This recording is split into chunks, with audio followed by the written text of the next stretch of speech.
It's another strange normal night. We're going to talk about some interesting things that have happened this last week. So you're going to want to finish and completely watch this episode to be understanding on what's happening throughout this week. We're going to talk a little bit about Lou Elizondo.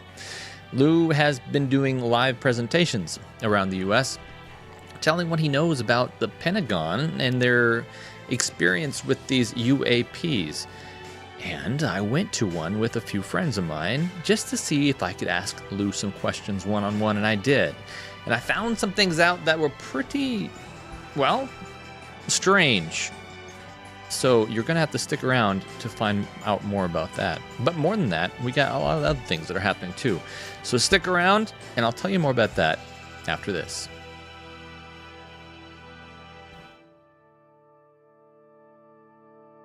The system is totally rigged and broken. There's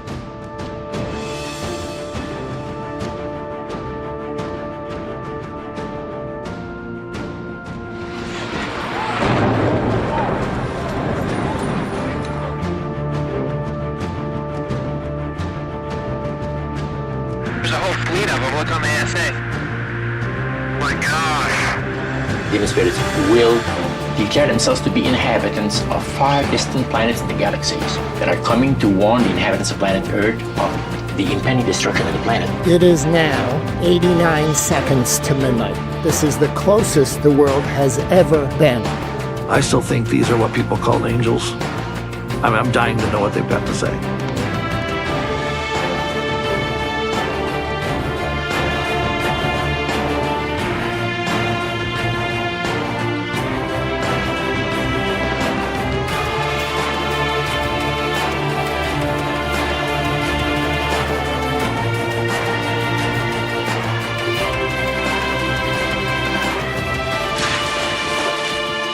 Pretty severe suffering brings them.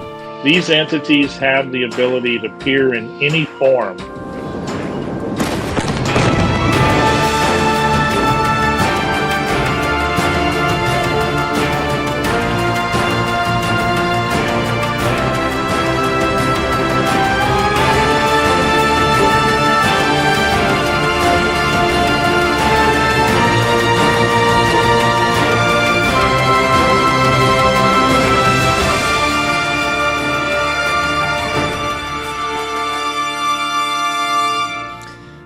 Strange Normal. My name is Bradley. We talk about the stranger things that happen in your normal life to give you a biblical understanding of what is going on. And there's a lot going on, so you better hit that subscribe button, hit that little bell icon so you're notified when things like this happen. Folks, there's already a number of you in the chat waiting for this to start happening. I am running solo tonight. I tried to get Mikey and his wife in tonight, but they are busy and for good reason. So I'm going to let that slide. Mikey is welcome anytime, but he is busy tonight. And I was really wanting to have them on because they went with me to Nashville, which was about 2 hours north of where I am right now. And we went to a show with Lou Elizondo talking about this stuff for about 2 hours. And he had Q&A afterwards. And I thought it would be good to kind of show you what that was about. Now, I didn't take video of the full thing, or hardly any of it, because what he was showing was things that, you know, he doesn't want public necessarily, but he wants to show them to a select group of people. And this is his gig. You know, I'm out the guy, even though I don't agree with how he's doing things. I do think that there is some interesting things that he said about this, and so I'm going to show you bits and pieces of it, but not reveal the whole thing, because I still respect some laws of the land and at least ethics that are involved in this stuff. And so, but some of the stuff, especially the question and answers that I asked, we're going to detail. I mean, we're going to really, really scrub over. And I want to bring everyone in on this as I'm doing this. So I'm going to talk a lot about, I'm going to show clips of Joe Jordan, what he talked about this topic, and what was said when he talked to Lou Elizondo anyway, in a previous session. So who is Lou Elizondo? I guess I got to start there for people that might have just joined this. We get so many subscribers every week that I worry that I'm not doing you guys justice by filling you in from the very beginning, because I feel that a lot of the people that have subscribed, they've been with me for so long.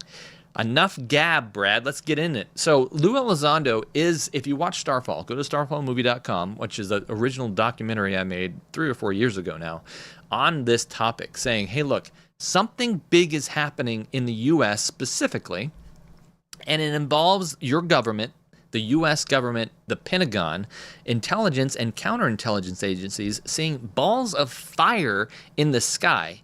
And these balls of fire are known as UAP, unidentified aerial phenomenon. Actually, or unidentified anomalous phenomenon, as they renamed it, because it's happening underwater as well.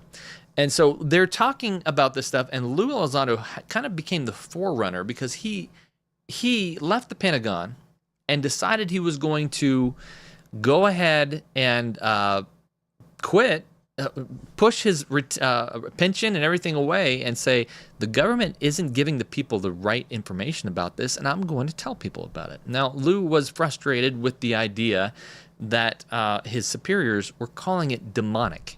He says you shouldn't wear your religion on your sleeve, and we shouldn't just be making rules about this situation based on religion. I agree. I have to say that I don't think that just because you believe something that you should make rules in the government about it. My personal religion believes that we should have a separation of church and state, and that's going to be a big deal in the last days as it comes closer and closer together. So I'm going to say on that point, Lou, I agree with you. Absolutely. Where it comes to a head, though, is when you study the characteristics of this phenomenon, it becomes apparent there's something very, very different happening here, and that although we shouldn't make rules against it, any Christian would want to stay away from it and not talk about it and ignore it 100% of the time. So let's get into that real quick. I'd like to first talk about a number of things that we have happening, the two. I have something I want you guys to vote on. This is critical. We in my community tab, actually they changed it to the name posts. If you go to the YouTube channel, I posted something for you guys to vote on. We're putting out booklets. These aren't purses. Someone in the comments said, you're making purses? No, booklets as in tiny books that explain some of the topics that have happened on this thing, so you can share them. Because a lot of people are not watchers. They won't go on YouTube. They only hear truth from the pulpit or from reading for themselves. And I respect that. But we need to get this out there for readers and watchers alike. Everyone has a different medium that they use. So I'm making booklets. I mean, I have so many topics on this topic that we can talk about. And so if you go to, I'm going to put a link. In fact, I've pinned it in the live chat. As soon as this video is over, it'll be pinned in the archive as well. So you can go there. And it's a little Google form. Click on it. It'll bring you out to a bunch of little booklets and the ideas behind them. I want you to just pick 5 of them that you think are the most relevant and the most shareable, because I'm going to publish some of these things, and I'd like to make a bunch of them free for you guys, so that when they are available, you guys can share them with your church, with your family, with your friends, with your enemies, anywhere you go, and it will help people understand what's going on here. So go to that link. It's in the comments, or it's in the live pinned chat, or it's in live comments as well. Also, I want to tell everyone that if you want to help support us, which we need help printing these things, we need help going to the GC and doing these big things, go to the website, strangenormal.com or .org/donate, and it'll be a donate button at the top. You can click there. Or you can go and do a reoccurring at patreon.com/strangenormal. That's really appreciated. Thank you for your support. Condemned. I have a note in here. I want to tell everybody, we're going to use some strong language, not swearing, but we're gonna really dive deep into understanding this tonight. And I want to make sure everyone understands that Lou Elizondo, although he's a nice guy, I'm not condemning the man. He claims to be a very spiritual person, probably even believing in God, Jesus Christ. I don't know. He hasn't really said, but he says he doesn't wear his religion on his sleeve, and so he doesn't talk much about it, and that's respectable. And I have never condemned anybody. And there's been recent people wondering, what are you actually saying about these people? Are they evil? Look, I don't know if anybody's evil. I'm presenting the facts. This is what I show. And if it's up to you guys to determine how to act around that. My belief is the Bible says that if they are not in the church, you shall love them even more. And so anybody that you might think I am condemning on this program, I'm not condemning them. I don't think any human can condemn somebody. But what I mean by that is condemn them, saying they are not going to make it to paradise. They are not going to make it to heaven. They are going to hell. This is not the preference of a Christian. And so when I present these facts, I think that everyone should look into it and take it at face value. We're going to look at some face value tonight. And first, I want to go over something in a previous episode we talked about, which was Joe Jordan talking about meeting Lou outside the toilet. He had some questions for him. Joe Jordan is a Christian researcher like I am that researches the paranormal and what's going on in daily life. He's an older gentleman who works at NASA in Kennedy Space Center down there. And maybe not NASA, it's the other one, and I'm not going to oust his company. But anyway, he's a good guy, and I wanna dig into this further. But let's listen from his words what he's actually saying before I go hoarse. All right, there we go. Where is it? There it is. And I said, man, if I just had 1 minute to talk to Lou Elizondo, I'd like to just bring that point across to him and see what he thinks. Yeah. And after the dinner, everybody dispersed. Most of the people went to the little bar inside the lobby there. And they had a huge lobby. But the one pastor and I that was sitting next to me, we went out into the lobby and we're just sitting there talking because I probably won't see these guys again. So we're just sitting there chit-chatting. And I said, I'd give anything to be able to just talk to him for a minute. And I said, well, that's not going to happen. He's got an entourage following him around, because he was the big guy on the scene there at that symposium. So we chatted a little more, and then the pastor, he's looking to where he can see the bar, and I'm facing opposite, looking to the pastor. All right, I just want to preface this. What's going on here is he's gone to an event. This is why he's at a bar with a pastor. But the bar is hosting this event, and they're going to hear what he has to say about spiritualism. So he's caught him outside, and he's going to ask him questions privately. Here we go. I can't see the bar. And then the pastor says, I think you just got your opportunity to talk to Louis. And I said, what? And he goes, he's headed to the bathroom, and he's going alone. And I thought, we're gonna go corner into the bathroom? He goes, oh, no. He goes, he's got to come out at some time. And I said, good, that's good. Let's go. So we went over there and we mingled around outside the men's room, like we were just chit-chatting, just happens to be where we were standing. And lo and behold, Louis comes out. And I thought, this is going to be perfect. And that pastor, soon as he come out the door and Louis got to us, the pastor reaches out his hand and he grabs him like he's doing the Trump handshake. Oh, yeah. Where he grabs the other hand with both of his hands and he's holding him. And Louis's got this, you know how he looks like this all the time, and he's looking right at us and he goes, how can I help you? And I said, Louis, we heard you talk in the that you did out there at the dinner. And I said, something came to mind. I said, we're Christian researchers, UFO researchers. And Louis paused for a second and he's looking at us very stern. And he says, I'm also a Christian. I've been a Christian since 2008.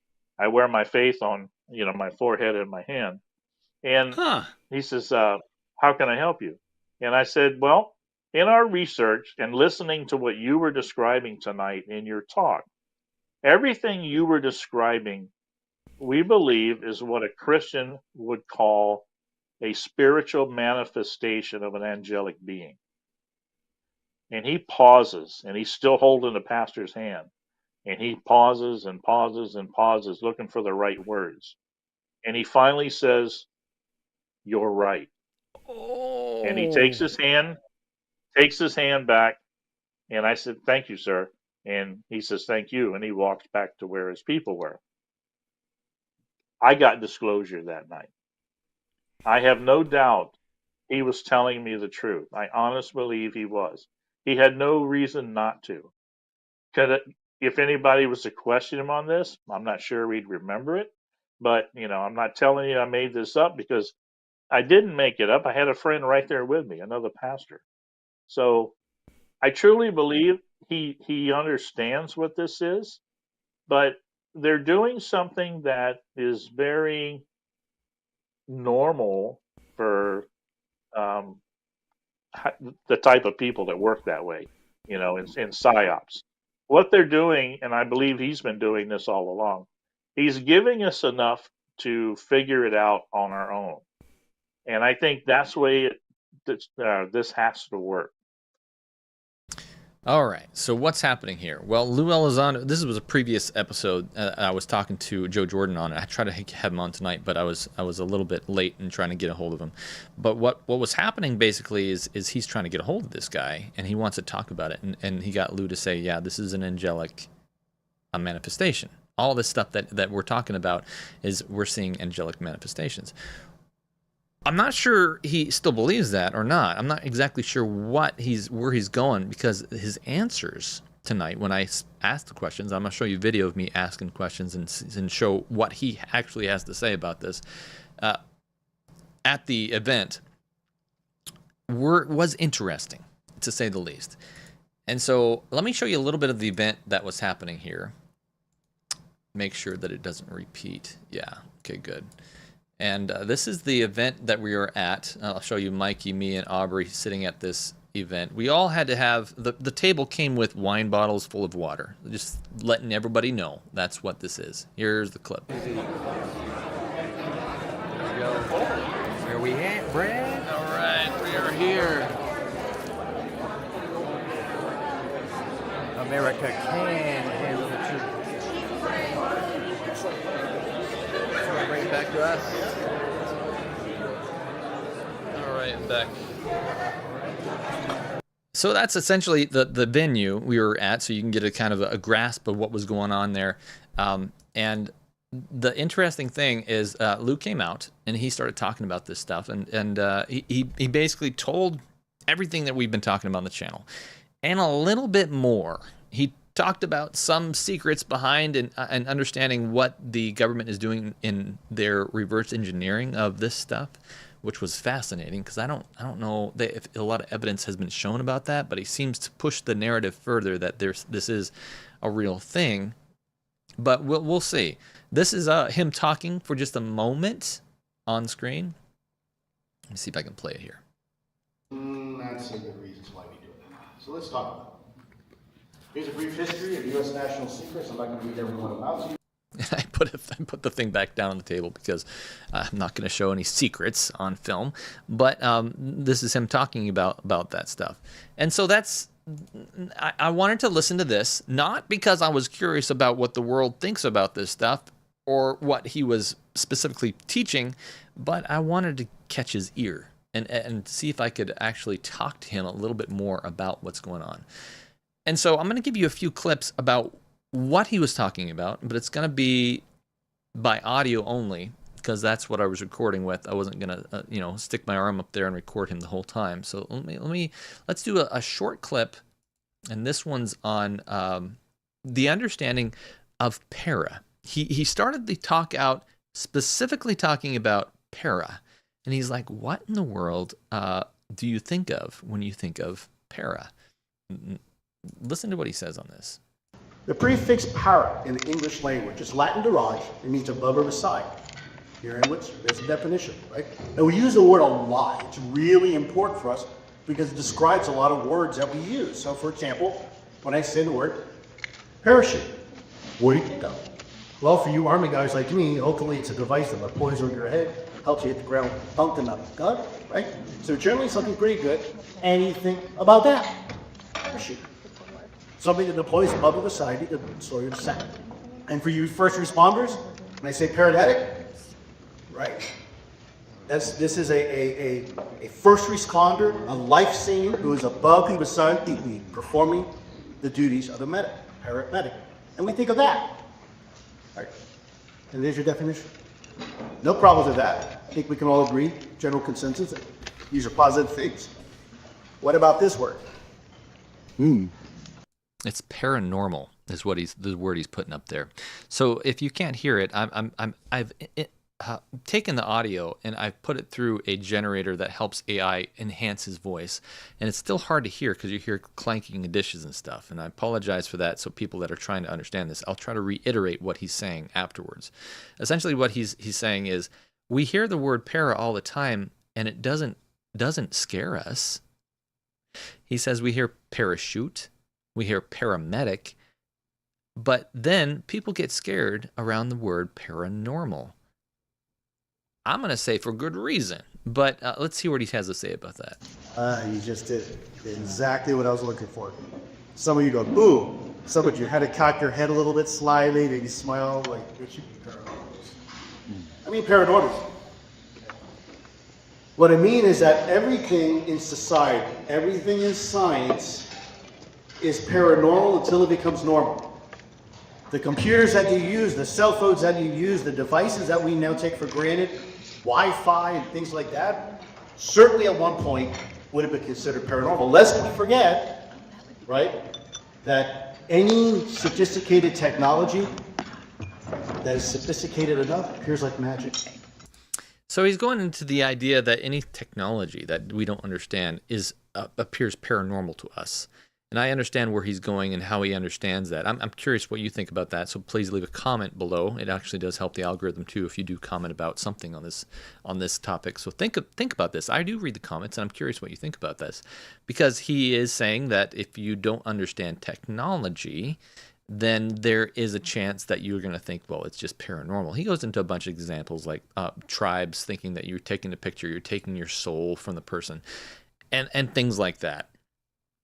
Sure, I understand this. Paranormal has a whole nother connotation to it, though. It has a connotation that something is not necessarily going to be good for you. You think of Ouija boards, that's paranormal. You think of ghosts or things that go bump in the night that scare you, that play tricks on you, that do stuff when you, this isn't really occurrence much in the Western side of the world right now, but a lot of superstitions were paranormal activity. 13th floor, black cat crossing your path, things like that. Things that don't happen anymore because during the 1700s, spiritualism went underground to try to push the idea of atheism, to bring back the idea that God could be something else. And that's what's happening right now. By the way, where are my sources on this? Well, if you watch previous episodes, I bring out the from Roger Morneau talking about this in the 1700s, what was happening in the spiritualism that was presented to him, and things like that. So I'm really condensing this, and I'm not going to go into everything like that right now. But I find it fascinating that he's really focusing. This was supposed to be a UFO talk, and he's focusing in the initial state of the talk on paranormal activity. Interesting, huh? Why is he so focused on that? And then he goes even further into this. Watch this. This is the second clip I have from him, and he talks about the definition. He talks about how reality isn't binary. What does that mean? Watch this. Maybe. So why do I have this part of the briefing? Well, I think it's important because now we're going to talk about ATIP, why you all came here. But before we talk about ATIP, I wanted you to understand that you have to look at things a little bit differently, especially when you're in intelligence, which is my background. There's not always a binary solution. Look, if I'm coming up to a cliff, people will say you go left or you go right. Well, that makes sense. But most of reality isn't a binary solution. In fact, if you're in a minefield, either decision could kill you. Sometimes you want to go backwards. Sometimes you want to go diagonal. Sometimes you want to go up, down. Even no decision is still a decision, right? So we have to force ourselves to not think necessarily in binary terms. But reality is most of the universe isn't binary. It actually works in fractals. It's diagonals. It's other options. And so in intelligence, we have to look at life and we have to look at problems the same way. Very vague, isn't it? But it sounds really good. But where he's going with this idea is that there is no truth and there is no error. There is relativism.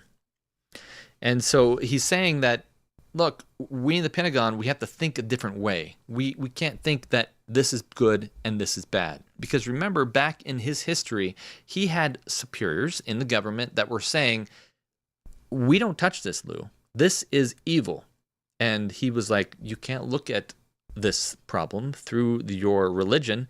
We have to take this as a science. We have to think about this as science and look into every aspect of it so that we can gain from it. We have to dig into the hidden knowledge. We have to understand what's going on here. We have to eat the fruit. And maybe I'm going too far on that. You tell me. But I find it interesting that he's going down the path that appears to be absolutely correct to him. But can you be 100% sincere, but be 100% sincerely wrong? I think you can. And I think by looking at the fruit, the characteristics of this stuff, you're going to come to different conclusions about it if you understand the Word of God. If you have read the Bible and understand the characteristics which we present on this program, you're going to see that something else is happening in this paranormal aspect of this thing. But he does a great job, I'll give it to him, at trying to focus people's attention and saying, this is not a big deal. Paranormal is just something we don't understand, and we need to understand it better, and we need to think along different terms. I disagree, but I'm going to continue with this presentation, and because I want to get to the questions that I'm going to ask him most. He adds to the fact that there are 5 observables that you see when you see these paranormal activity.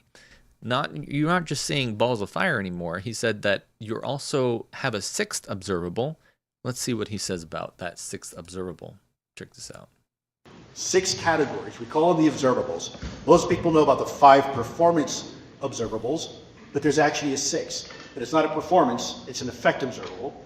And so you have instantaneous acceleration, transmedium travel, hypersonic velocity, low observability, anti-gravity, and biological effects. So we're going to talk briefly about each and every one of them.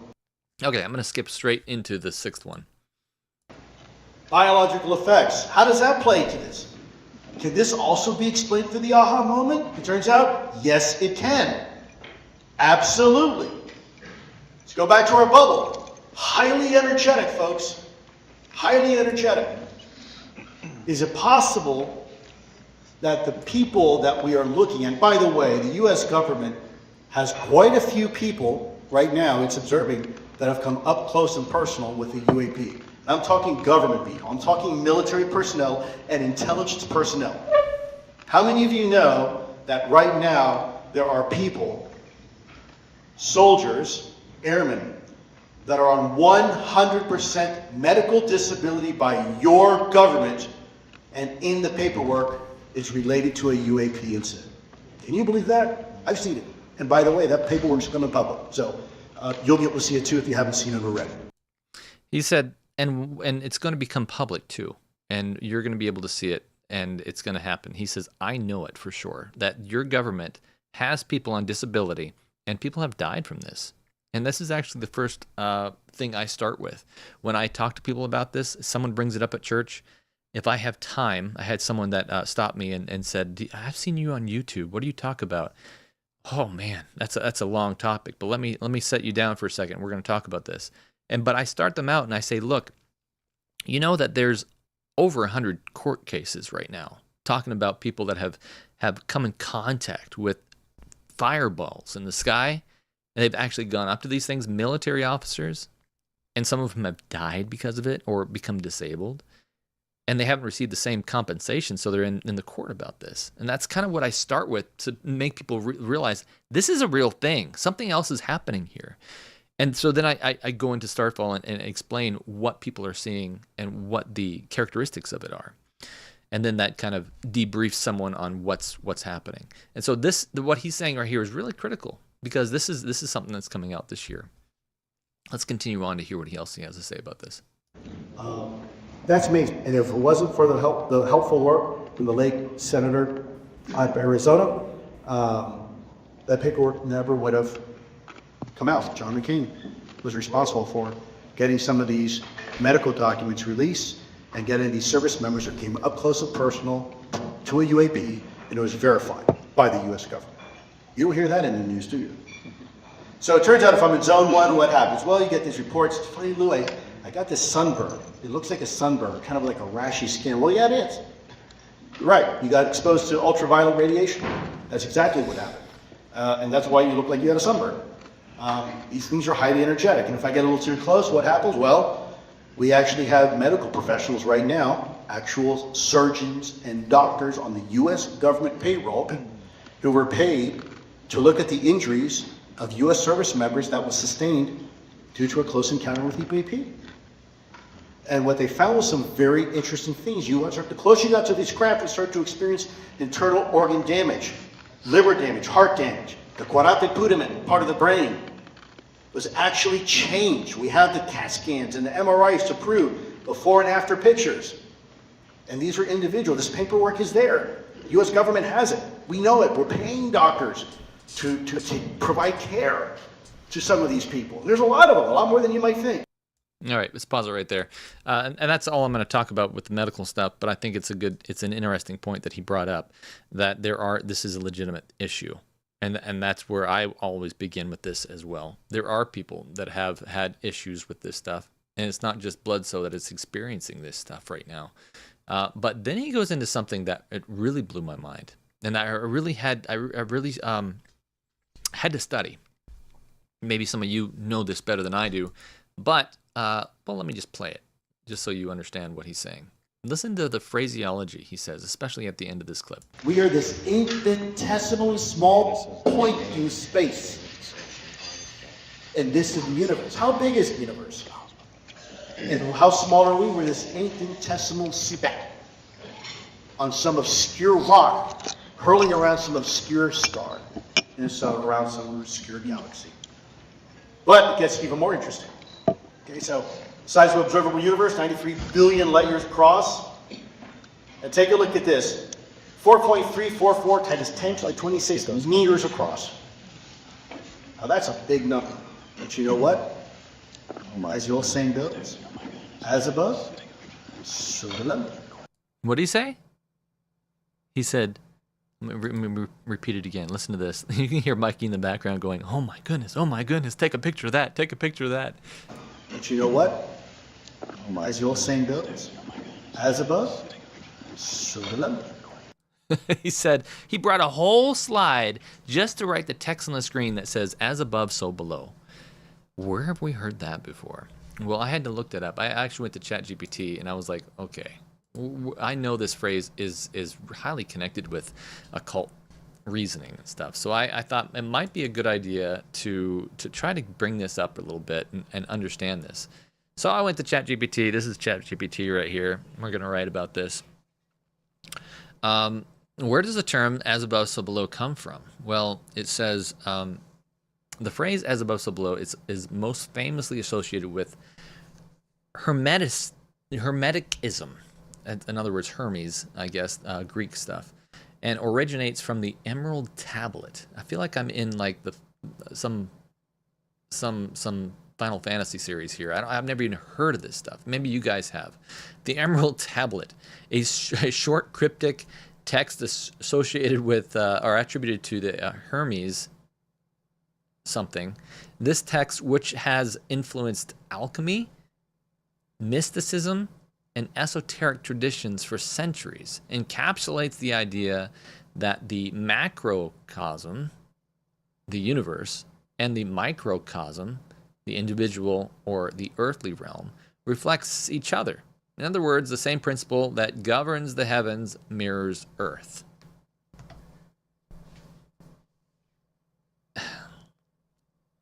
Tell me what you think about that in the comments, because that's just a little bit off to me. Because I do believe that the same power that governs heaven governs earth as well, but I don't believe that the same power that governs earth governs heaven. In other words, you can't reverse it. Now, maybe they're not talking about spiritualism here, but I think they are if they're going into the esoteric and the mysticism and alchemy and all this other stuff. But I find it fascinating that they're digging that deep. It says, over time, this concept has been interpreted in many ways within different spiritual and scientific contexts, but its roots remain firmly planted in ancient Hermetic tradition. I said, well, what is Hermeticism here? What is that?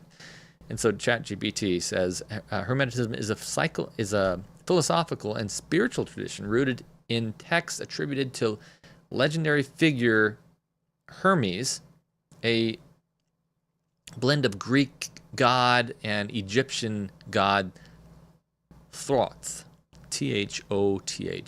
Its origins trace back to the early centuries of the Common Era. Never heard of that either. It's profoundly influenced Western esoteric thought. So I'm gonna have to study up on this a little bit. I'm not versed in the esoteric, and I don't plan to be. But I do know people that are, and maybe I'll ask them about this. But it's fascinating that Lou is quoting this, and I've heard him do it before, as above, so below. In his book, and I'm just going to say this, I don't have any proof on this, but it comes from a non-reliable source.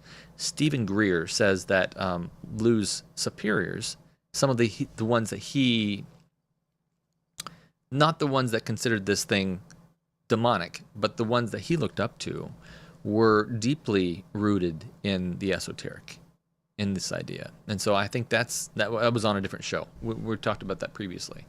So I again, this is not me condemning the guy. This is just me presenting the facts. I don't want you to come at me with, hey, by the way, you can't condemn somebody. Hey, I don't know. I don't know the guy. I just know that this is what he's presenting. And the devil doesn't work by making a bunch of people his servants. He works with deception. And so I want to look at this and say, okay, where is the deception? Why are we receiving a bunch of keywords that are very occult in origin? Let's dig into that further. And so I thought it would be interesting that he used that word as above, so below in that slide and focused on it, saying, hey, look, everything that's happened up here is happening down here. Is it? Is it? Well, let's talk a little bit about what he thinks about reverse engineering these craft before we get into my questions. My questions are next, because I'd like to present on that. But this is another interesting part of this whole thing that I think is going to become part of the big deception coming out here very soon. This is what he said. So here's your bubble, right? Let's say the person on the left is a 6-foot person, which for the record, I am not 6 feet, but let's just say the average size person is 6 feet. If you were smart enough, clever enough to create this bubble using a lot of energy, and perhaps the skin of the craft being a certain material that when the energy interfaces with this special material creates this bubble that insulates you from the effects of Earth's perturbing space-time. Okay. Something very interesting happens. Now let me ask you, before we go too much into this particular piece, think of a diving bell. If I wanted to create a car or a UFO or whatever you want to call it, that was going to go ahead and be insulated from the effects of Earth's space-time warping, what's the only shape? Keep in mind, I want to be protected 360 degrees in this bubble, because if any part of me, think of a diving bell, is outside that bubble and part of me is inside, really bad things happen. In fact, you have disintegration of matter at the atomic level. So you want to be protected. What's the only, anybody out there who knows geometry pretty well, what's the only shape in nature?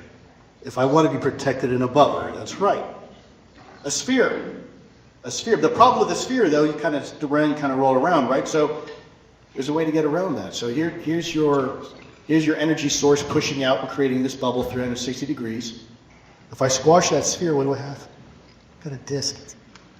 And that also ensures that I'm still protected 360 degrees in this bubble. If I put a propulsion unit in the middle of it, and it interacts with the skin of this material, let's say it's magnesium and bismuth. Magnesium and bismuth? So this is really interesting to me because he starts citing things that are very specific.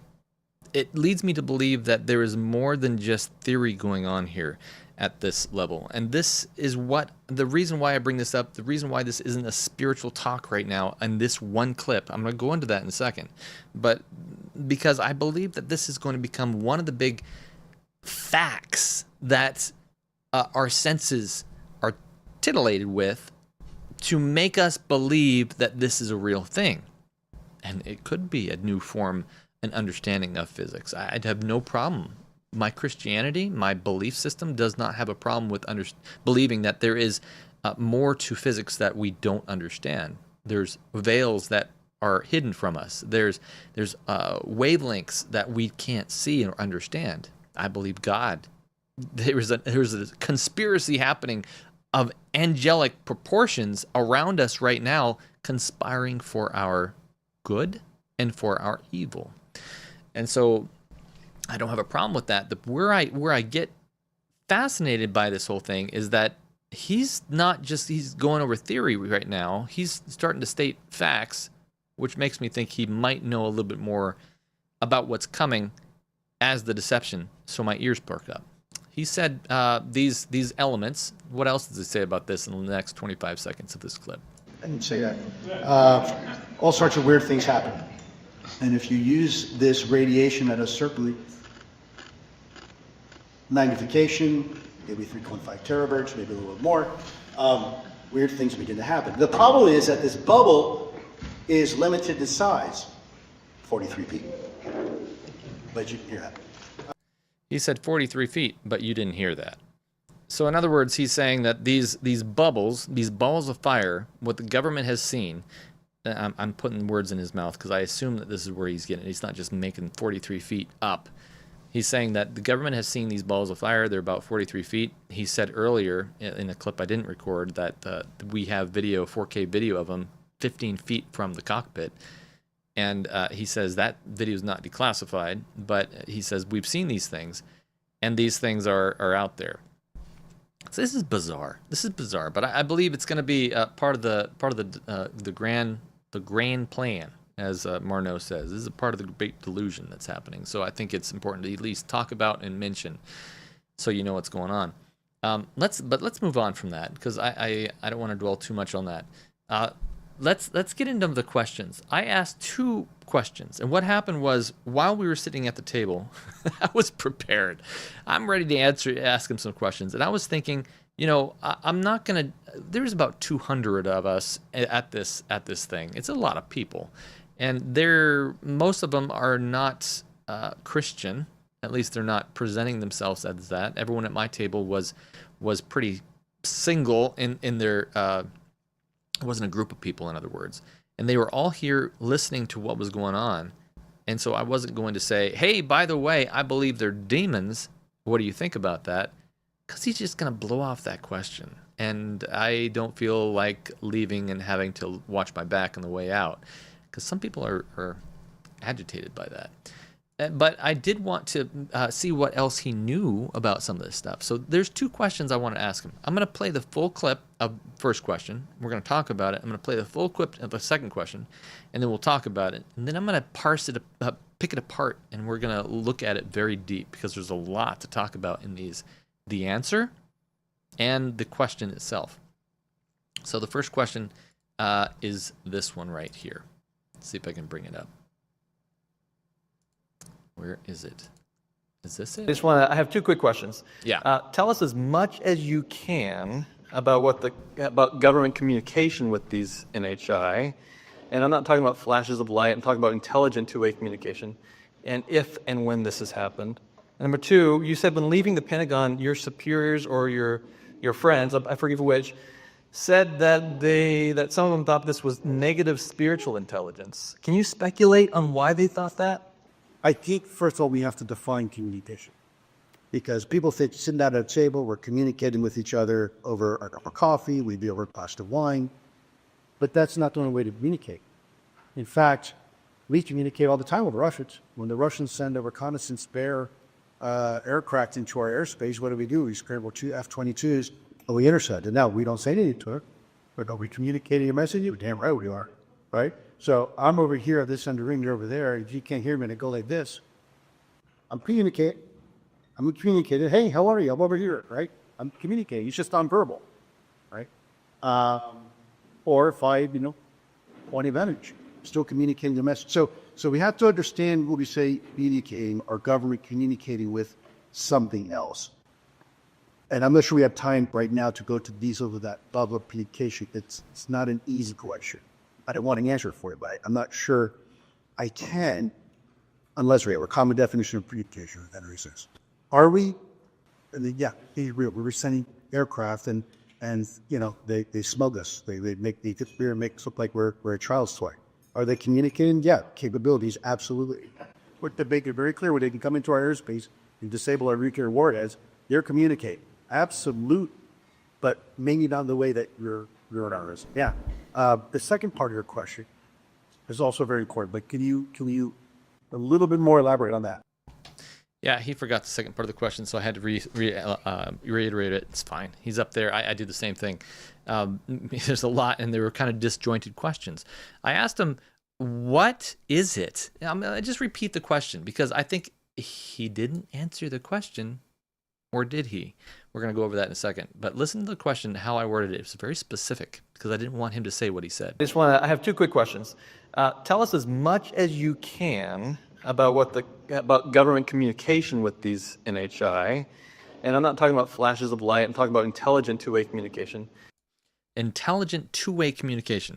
I want to know if the government is communicating with these things, these demonic entities, as I believe they are. I presented the reasons why I think those are on another episode.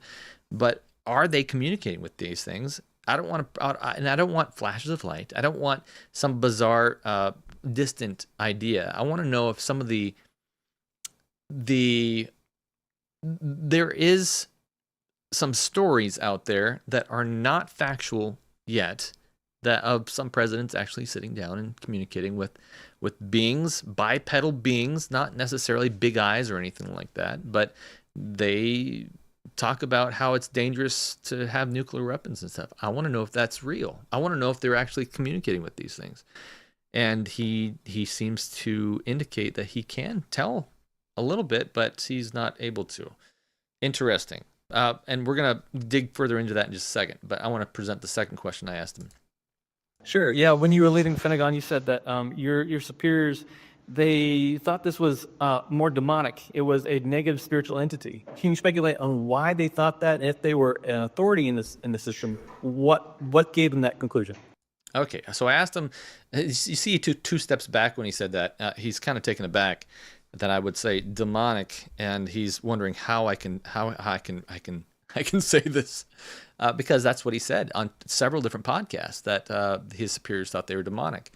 And I'm asking him to speculate, not asking for him to get inside their heads or tell me why they thought this. Hey, just speculate. Tell me as much as you can about why they thought, not you, but why they thought this was demonic. Does he answer me? You tell me. Well, let me first correct by saying I'm going to eat the spiritual person myself. Demon. I don't wear my religion on my sleeve simply because I respect other people's opinions, but I don't disagree with somebody who says, hey, these things could be demonic. Okay. I think there's a lot of people that are demonic. I think mass murderers are out there a lot. I do. Evil's evil. Right. What you refer to is the notion of Collins. All right. So he said what you're referring to is the notion of the Collins elite. The AI kind of cut off that because it was very, very, very soft. But that's what he said. The Collins elite was a fundamentalist. It is a fundamentalist organization. And by the way, fundamentalism in any other land is still fundamentalist. Okay. I faced fundamentalism in the streets of Kandahar, which was Islamic fundamentalism, and I faced Christian fundamentalism in the Pentagon, right? So there's nothing wrong with being religious, but you have to understand that extremists, you can have a problem with, right? And extremism doesn't have anything to do with your own faith. It has to do with you imposing your faith on other individuals. And that should not be. And that there's no room for that in government in a decision-making process. Now, let's look at the other side of the coin, right? Look, if you really believe that these things represent a biblical threat according to the way you've been raised and the way you believe and think, and you have evidence to yourself that substantiates that, then I can't blame you for it, because you feel like you're really doing the right thing. If you think that pursuing this topic can endanger all of mankind because what we're dealing with is something demonic versus something extraterrestrial or interdimensional, and all of humanity is at stake, I can't fault you for that. Because in your mind, you're actually doing the right thing. Right? So I just disagree with it. And that's why for me, when I was as an intelligence officer, you know, I tend to go with the old adage, and the truth shall set you free. I believe the truth is the truth, and it shall set you free. But there is also a difference between a universal truth, like gravity, and a personal truth, which, by the way, a lot of people confuse the two. A lot of people believe their personal truth is a universal truth, but it's not accepted by everybody else. Gravity affects us all equally. But, for example, religion, politics, another example, those are personal truths, right? But not necessarily universal truth, but people believe them just as strongly as the universal truth. And so how do you deconflict that? And that's a human issue. That's not an NHI issue. That's not even a demonic issue. That's a we issue. That's a penal issue. And until we can all learn to better communicate and respect each other's personal truths, but also while recognizing a universal truth and separating that too, I think we're going to have this problem. We've had this problem for millennia. We've been having this issue, not just with the Pentagon and the Collins Elite. We've been having this problem ever since people could pick up a stone and use a slingshot. That's what we do, unfortunately. And so that's a human problem. We have to figure that out. So, anyways, folks, with no further ado, I'm so sorry I couldn't get everybody's question. Okay, and pause it right there. That's the end of it. But what happened was, I didn't tell you this part of the story. As he went into questions about an hour after he started, and then he did question and answers for about an hour. We went through a lot of questions. We had questions.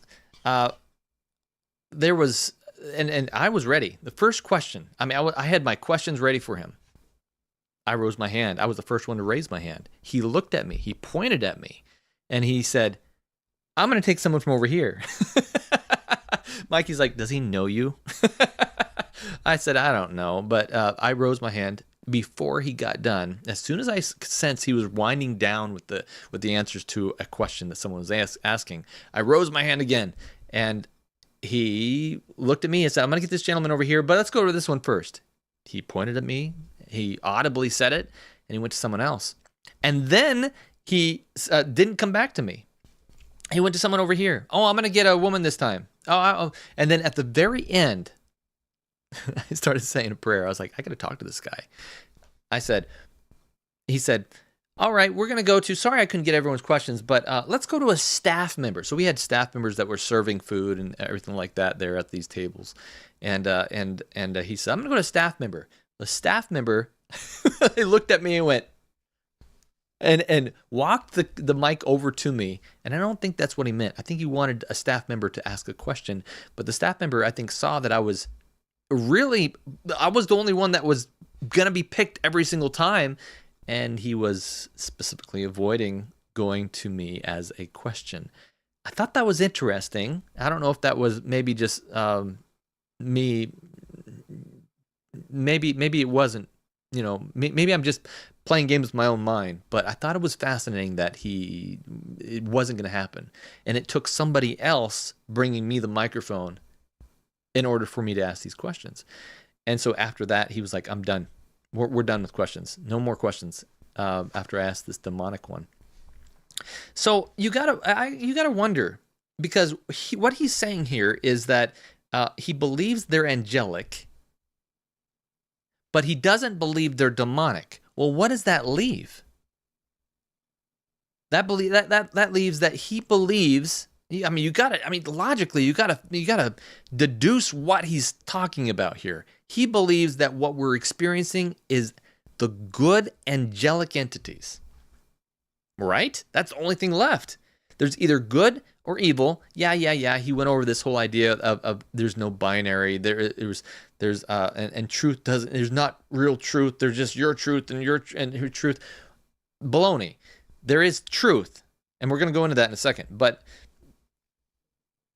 I think he's saying, if what Joe Jordan says is right, and I have no reason to doubt what he's saying, then he's saying that he believes that these are angelic entities. You tell me. I want to hear in the comments what you think he's trying to say. Maybe I missed an option here that I don't know. Maybe because I don't think he thinks that these things are little green men. He hasn't really alluded to that at all. Let's go into the first question again, and I'm going to parse it out and kind of tease it a little bit so I can talk more about it. But I wanted at least to not step on him every single time and let you hear the entire questions and answers so you can understand the full context of this before we tease this out. So let's go into this next one. I have two quick questions. Tell us as much as you can about government communication with these NHI.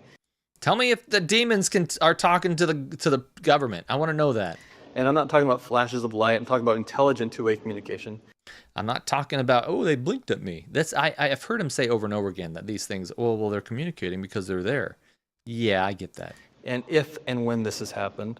And number two, you said when leaving the Pentagon, your superiors or your friends, I forget which, said that some of them thought this was negative spiritual intelligence.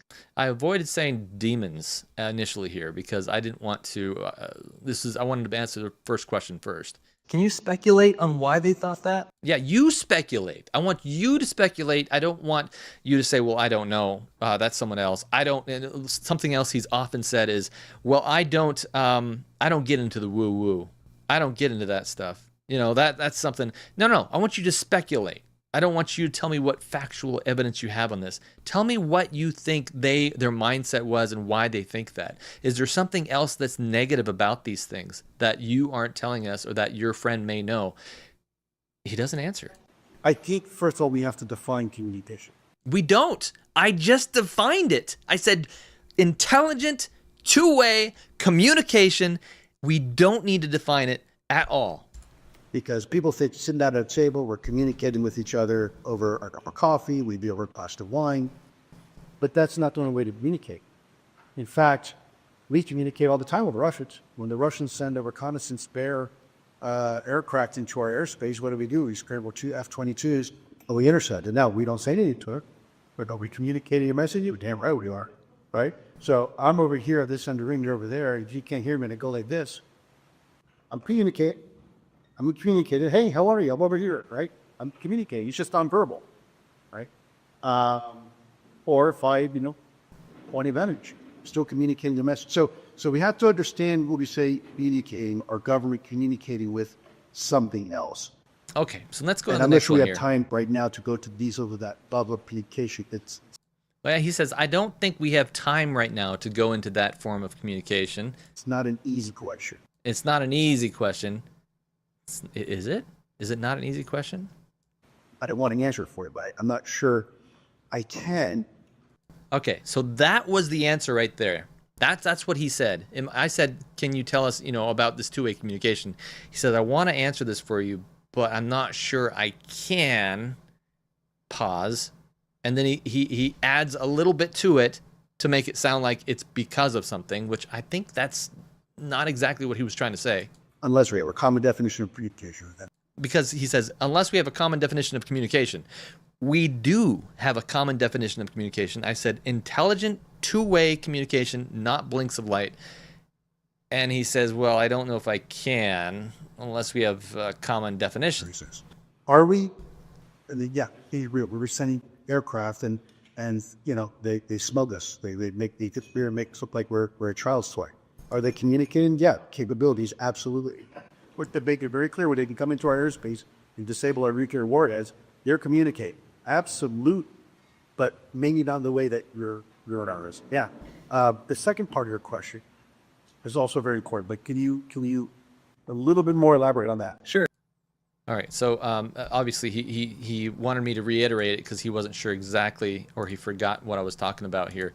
So I'm going to go ahead and play that. Yeah, when you were leading Pentagon, you said that your superiors, they thought this was more demonic. It was a negative spiritual entity. Can you speculate on why they thought that? If they were an authority in the system, what gave them that conclusion? Okay. Did you hear that second part? I threw in there. If they are an authority on this, what gave them that conclusion? In other words, if it's your superior and he's telling you don't dig into this because we already know what they are, that's a direct quote. Then what caused him? What facts can you present to us that tell us that that you can speculate on that why he would think that? And he said, Sure, yeah, when you were leading Pentagon, you said, Well, let me first preface by saying I'm going to eat the spiritual person myself. okay, so he prefaces, he takes 2 steps back and he goes, okay, let me tell you that I am also a deeply spiritual person. Mikey picked up on that. I didn't pick up on that because he didn't say he was religious. He didn't say he believed in Jesus. He didn't say he believed in the Creator. He didn't say he and I wish he would have, because that would tell me that at least he was going towards this same goal. But when you say you're a deeply spiritual person, that could mean anything at all. I mean, there are spiritual people out there that are Satanists. I'm not saying he is. Again, let me bring it back real quick. Let me be very clear for everybody that's going to come at me with this. I'm not condemning the guy. That's not my goal. I'm presenting you the information, the facts that have been shown to me as my research has been done. I don't know if he's in line with the devil. I highly doubt it, to be honest. I personally don't like symbolism. I don't like saying, well, look at them. He's throwing up some kind of sign or using some colors or has a triangle on his chest. That's not going to define evil for me. I'm going to be very clear on this. Character defines evil. And you can be very deceived by this if you don't understand what the Word of God says.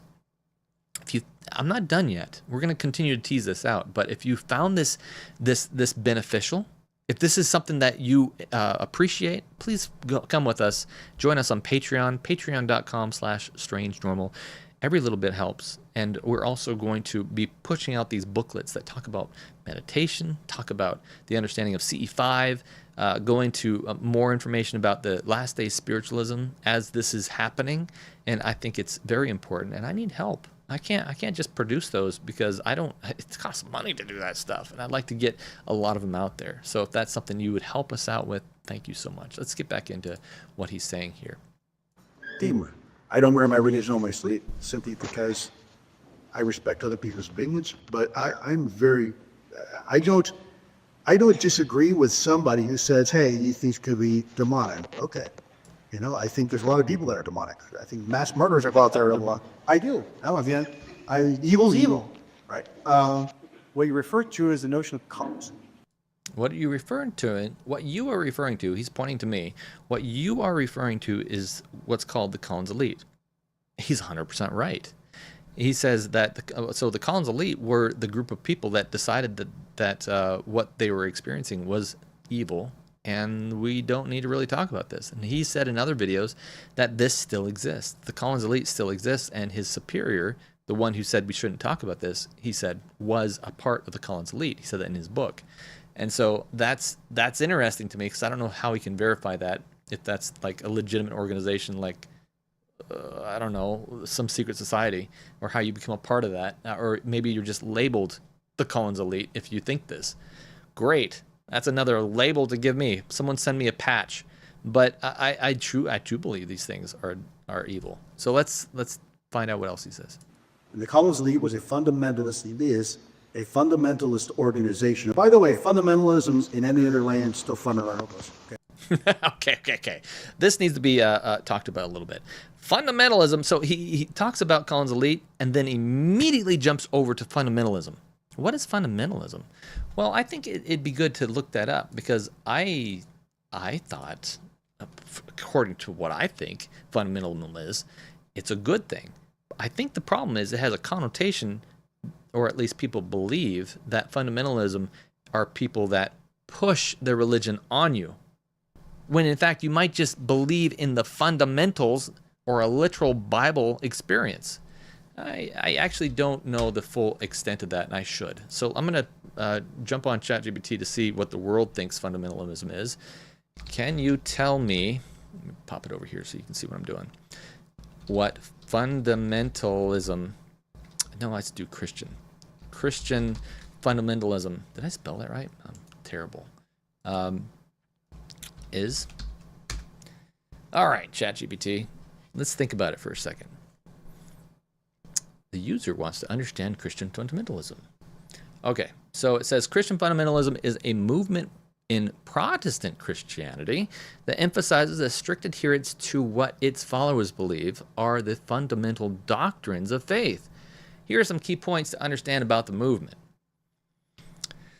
Early 20th century roots, Christian fundamentalism emerged in the late 19th and early 20th centuries as a reaction against modernist interpretations of Christianity. In other words, there was a progressivism, I guess, that was coming out, which we're seen as diluting the traditional beliefs. The fundamentalists series. The movement took its name from a series of pamphlets called the Fundamentalists, published in 1910 to 1915. Interesting. White died in 1915, which outlined core Christian doctrines that proponents believed were essential to faith. Okay, what are those core beliefs? Biblical inerrancy. Fundamentalists hold the idea that the Bible is without error in all its teachings. This often involves a literal interpretation of biblical texts. I believe there's a literal interpretation of biblical texts. Yeah, I believe there was a real creation. I believe the flood really happened. I believe that happened. And the essentials, excluding any, misinterpretations from Scripture, were fact. So I agree with that. Essential doctrines. Key doctrines include virgin birth of Jesus. Okay, I believe that. His miracles. Yeah, I believe that. The atonement, the bodily resurrection, the promise of his return. Am I a fundamentalist? What's going on here? Moral and social standards. The movement also tends to uphold conservative views on social and moral issues, arguing that society should be guided by biblical principles. Okay. As long as it's not a combination of church and state and we're not forcing people, I think that our biblical principles are a guide. So if that's the case and we're not putting these in a forced type of reality, I agree with that. Distinct and modern context. Response to modernity. The fundamentalists' strict interpretation are seen as a counter to evolving view of science, history, and theology that emerged with modernism. Okay. Political and cultural influence. The various regions, particularly in the United States, Christian fundamentalism has also played a significant role in shaping political and cultural debates, often aligned with, okay, I don't care about the history. Just tell me what it is. In essence, Christian fundamentalism represents a commitment to preserving what its adherents consider to be unchanging, core truths of Christianity, often in contrast to more modern or liberal interpretations of faith.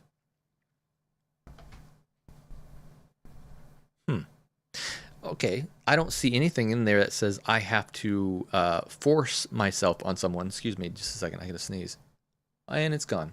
And I think what's interesting is he has the idea, at least I heard him at least emphasize it a little bit, that we shouldn't force this on someone else. He mentioned other parts of the world that have a fundamentalism, not a Christian fundamentalism, but perhaps in Islam. There's a fundamentalism, and he had tied that to people that have gone too far. Let's continue to listen to what he has to say about that. I face fundamentalism in the streets of Kandahar, which was Islamic fundamentalism, and I faced Christian fundamentalism in the Pentagon, right? So there's nothing wrong with being religious. But you have to understand that extremists, you can have a problem with. All right, so extremists you can have a problem with. Extremist is what he's considering fundamentalists. But what makes someone an extremist is when they are pressing it on you and it affects your life.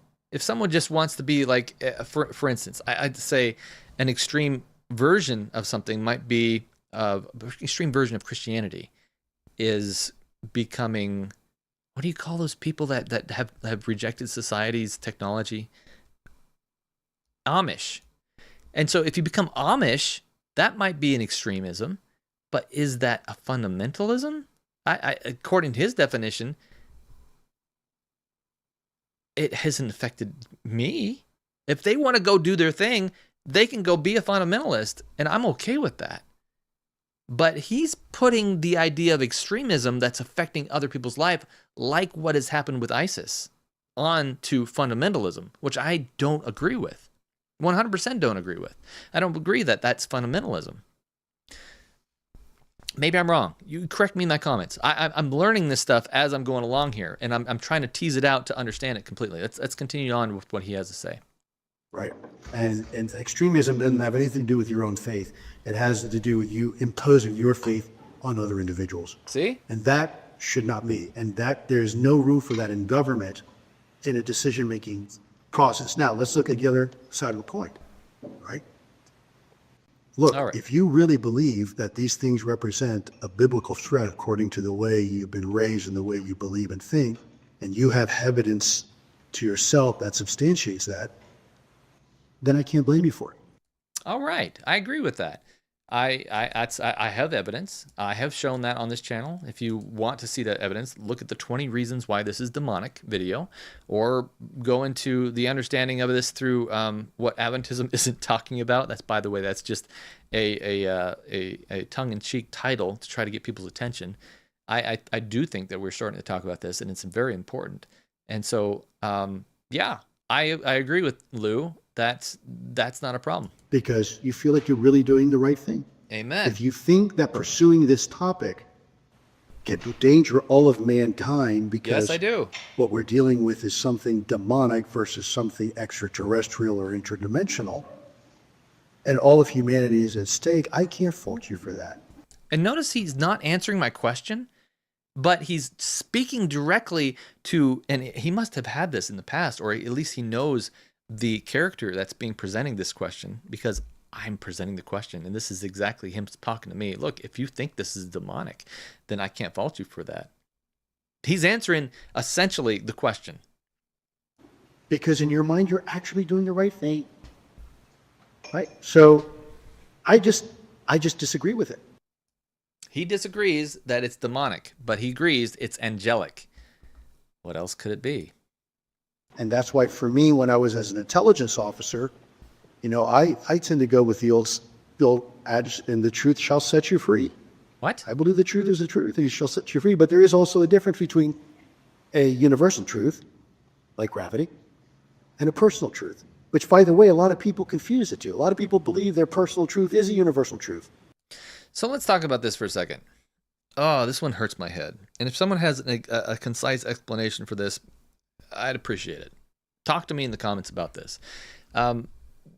Personal truth and relativism blows my mind, because I believe everything is truth or error, essentially.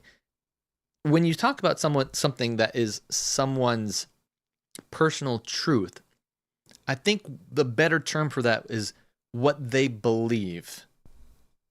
That's not a truth. It's what they believe. You can believe that the sky is red. And that doesn't make it a personal truth. That doesn't make it truth at all. But the sky is blue.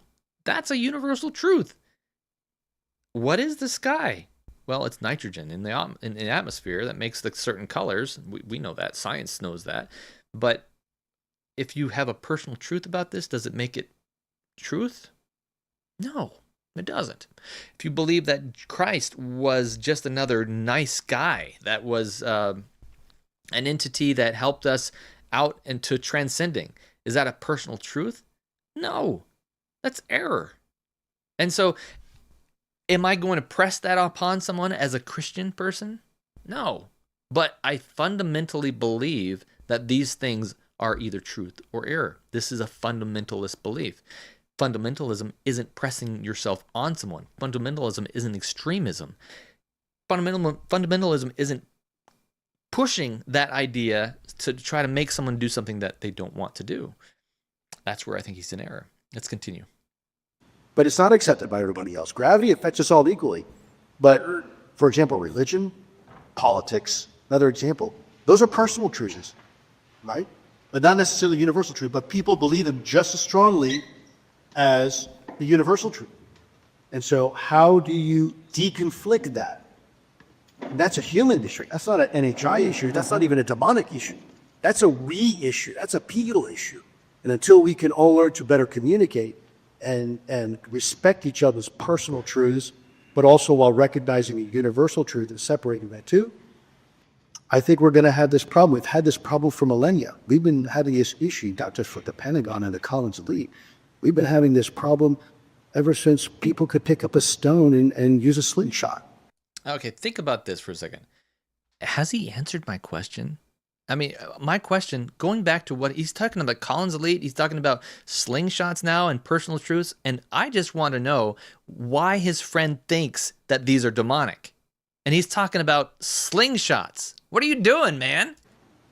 That's what we do, unfortunately. And so that's a human problem. We have to figure that out. So, anyways, folks, with no further ado, I'm so sorry I couldn't get everybody's question. Well, come and see it. Yes, sir. What am I gonna do? I didn't get my question answered. Lou, if you're watching this, I appreciate you coming out and at least answering me. But at the same time, maybe I put you through a rock in a hard place, and I wanted you to answer something that you couldn't answer. At least give me justice on an answer. No, beat around the bush. That was hard. But I understand that there are some things you can say and some things you can't. Hopefully someday we can get those answers before it's too late. And if you think they're angelic, you need to look at every aspect of this. You need to at least say, I'm going to present both sides and let people think about this and not just try to take my bias and push it forward, because that's exactly what you're talking about. You're talking about Christians that are taking their bias and pushing it forward, and you're taking your bias and pushing it forward. Why don't we look at the characteristics of this thing and decide for ourselves? This isn't a government cover-up. This is very, very, very open. If you look at all the podcasts, if you look at all the visions or abductions experiencers are saying about this, if you look at everything that is happening in this phenomenon, how military officers are damaged for the rest of their life, or even lose their life by going up to these fireballs in the sky. Are you going to come out with the same conclusions? I don't know. I want to sit down and talk with you about this a little bit more. But folks, that's all I got for tonight. We're going to talk about this further, but if you feel the need to help us out, we're going to be at the general conference session, and I want to present this. I want to show people more things about this, and I need your help by voting. Go to that document above that's listed in the comments. It's in the pinned comment. Click on that. I think it's docs.google.com or whatever it is, and vote. All you have to do is click on a button and tell me which ones that you think are the most important for sharing right now. And I want to get some of this stuff published so we can not only talk about this further, get more information out about this stuff. Look, friends, I'm doing this. This is me trying to get it into your hands so that you can be the light. I'm not trying to be the face of this. I'm trying to do a better work with this stuff. The last thing I want to be is the guy who talks about aliens from the religious pulpit, especially when these things come out and they're physical in public. Yeah. Do I want to have a YouTube channel around talking about aliens? No. That's why we're trying to get some of this stuff published and out there so I don't have to keep doing these YouTube videos and having my life wrecked because of it. I don't know. I haven't really talked much about that, but man, This spiritual warfare is hard. That's why my pastor said, you are on the forefront. You're on the front lines of this attack right now. We're getting ahead of this whole thing. This is the first time in history, well, maybe the first time, that we are ahead of what's going to happen in prophecy. And if we can do something about that, we can do major things for Christ. But I need your help. I need your help to push this stuff out. Share a link. Join the Patreon. Help me do some of these books that are coming out. I'm going to go to publishers.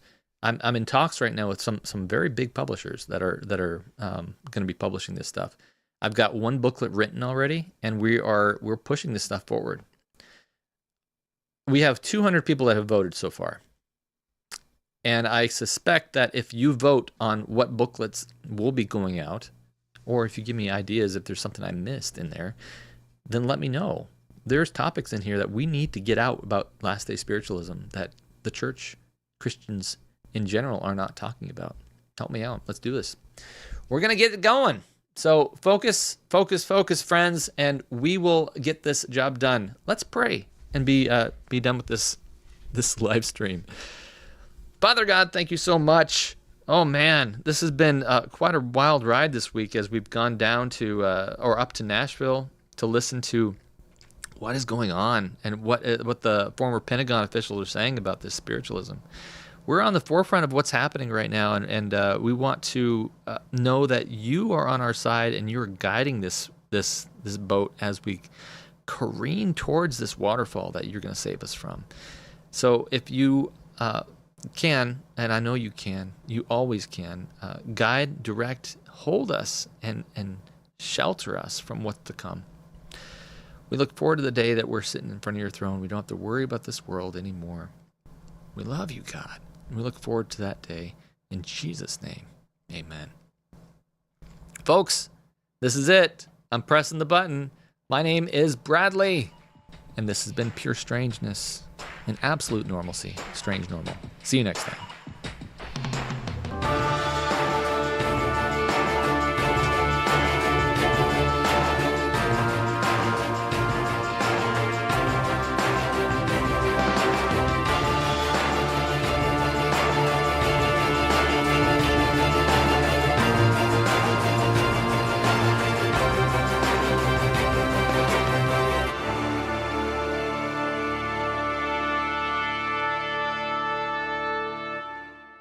You're watching Strange Normal, where the truth is the truth.